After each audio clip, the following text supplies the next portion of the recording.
Hello, Internet! It is the Wednesday Philip DeFranco show. No witty intro today. Let's just jump into the news and talk about that tiger blood having Charlie Sheen. I was researching Charlie Sheen for about 2 hours this morning, which was actually just me watching one of his goddesses, Bree Olson, take like 80 penises in the face. I didn't even know 14 inches could fit into a vagina, but Bree Olson proved me wrong. Or I'm sorry, as Charlie Sheen calls her, Goddess Rachel. That dude's out of his mind. But I love him. And even though Charlie Sheen lost his children last night because his ex, who has not been shot in the face yet, was applying for custody, is trying to take the kids away from him, which, by the way, I didn't even know there were children in that house. But main point, Charlie Sheen lost his kids last night, but gained 850,000 Twitter followers. So it kind of breaks even. Main point of that story, Charlie Sheen still crazy. Seems obviously less crazy than previously this week, but I am following him on Twitter, to which you may call me a hypocrite, but I would say I just got free front row tickets to the end of Charlie Sheen. Next up, let's talk about the Catholic Church editing the Bible today. I love that people can just do that. People stand by the fact they're like, no, God told those people what to write in that book, and then allow them to edit it in the future because God didn't own a thesaurus. The reason I say that is they are taking out the word booty out of the Bible and replacing it with like the spoils of war. I guess because they didn't want 10-year-olds in Catholic school going, it says booty. This completely undermines the Bible. Oh yes, Pastor, I will suck your penis. Oh, it was a Catholic joke about oh man, we're highbrow and risque. Main point of that, I'm just confused that you can edit the Bible. Next up, since we're already talking about religion, and the Westboro Baptist Church says it's somehow involved with religion, but is really secretly a hate group, in my opinion, the Supreme Court ruled today that yes, while the Westboro Baptist Church may be a terrible organization spawned from Satan's ass crack, even though those things may be true, they still legally have the right to petition and protest at military funerals, which of course is disappointing, but in a weird way, victory for freedom of speech, but at the same time, a loss for common decency. I know it's technically wrong for me to say this, but I just wish these people would die and go away. And just in like a, how the hell did that happen sort of way, like a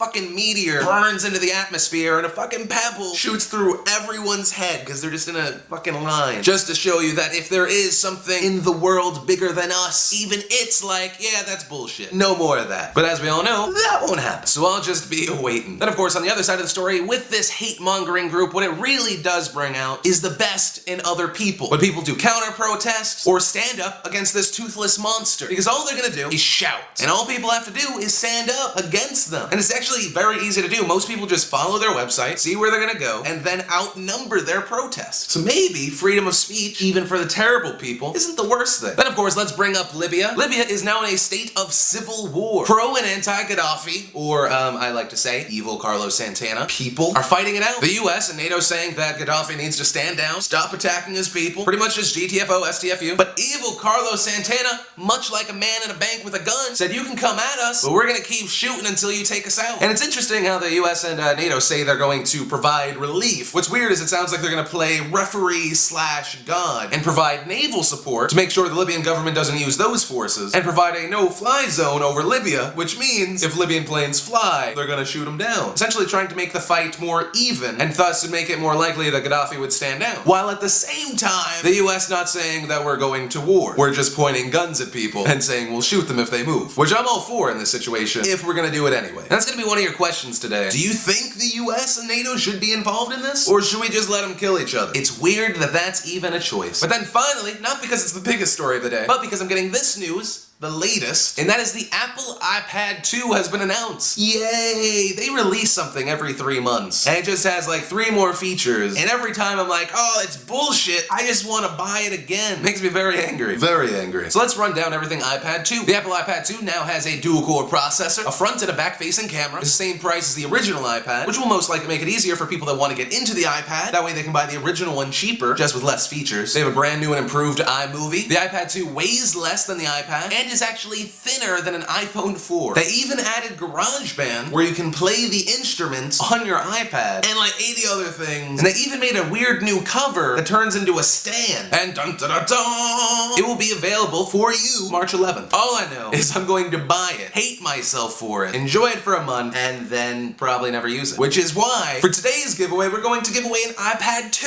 What Phil, that's the biggest prize you've given yet? I know. Keep in mind, it won't ship until they're available, but we will be giving one away. Of course, to be eligible, you have to do 2 things in this video. Leave a comment on this video, most likely about our question of the day, and then, of course, favorite this video, and you could be a winner! Or a loser. More likely you'll be a loser, but you could be a winner, so that's always good. Anyways, that's most of everything that mattered to me today. If you want to check out any of the stories I talked about today, or an extra bonus video of why I hate that Snooki is on the Rolling Stone cover, click on those links in the description below. And as always, my name is Philip DeFranco, and you've been filled in. You're welcome. And I will see you next time. I mean, I love the Jersey Shore. I love the Jersey Shore because it makes me feel normal. I watch the Jersey Shore for the same reason I go to the zoo, to watch and fuck with the animals.